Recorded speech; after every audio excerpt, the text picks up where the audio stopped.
IRS building. My eyes noted a sporty Volvo C70 in the rear of the lot.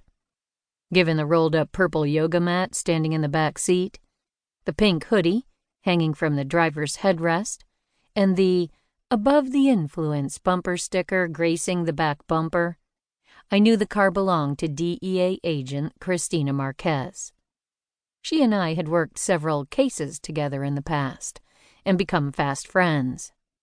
You pair two badass female federal agents together and sick them on a drug-dealing ice cream man, and they're bound to bond. I pulled into the spot next to Christina's car, punched the button to raise the top on mine, and removed my sunglasses, sliding them into the breast pocket of my blazer. Before climbing out, I performed one last visual check in my vanity mirror, fished my tube of plum-perfect gloss out of my purse, and applied a fresh coat. Probably not necessary, since I'd been dating my co-worker, senior special agent Nick Pratt, for months now, and he'd seen me many times without my makeup on. Still, it never hurt to put some effort into it, right? Our relationship was solid, but we had yet to officially seal the deal with rings and a license. Of course, we'd only been dating a few months, and it was too soon to think about marriage. It wasn't too soon to think about thinking about it, though. I was already in my late 20s, and Nick had hit 30. We weren't exactly kids anymore. That fact didn't prevent us from acting like children on occasion, though. I rode up in the elevator, sipping my skinny latte as I thumbed through emails on my cell phone. Mom had sent me a recipe for pecan-encrusted fried okra. As if I ever cook. Give up on it, Mom.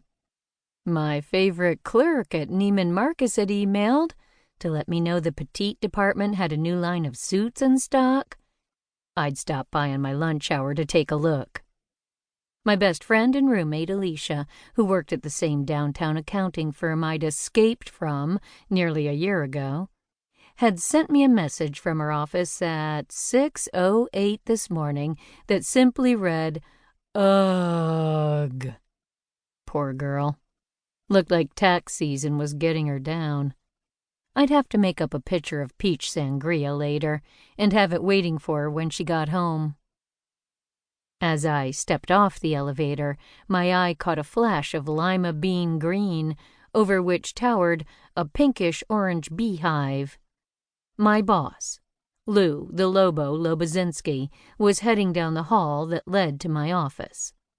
Christina, dressed in black slacks and a gray blouse, walked beside her.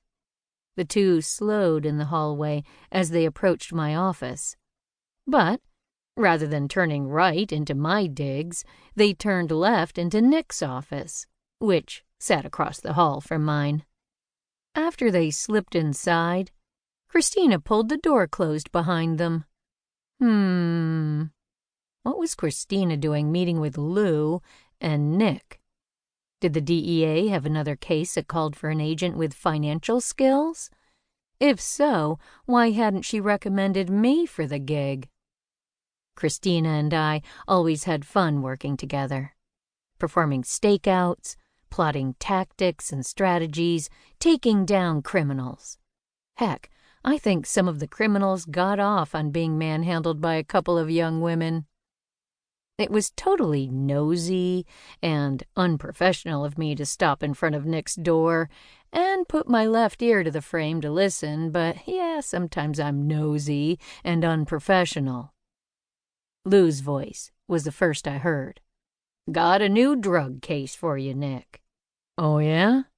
Nick replied. Drug cases were standard fare at IRS criminal investigations. Drug dealers rarely reported their earnings and paid their taxes to Uncle Sam. The few that did usually laundered the money in an attempt to make it appear as if the funds were legit. Christina spoke next. "We've been working with Mexican drug authorities for years, trying to bring down an extensive drug network. We recently got a break that could help us nail these guys." Nick spoke now.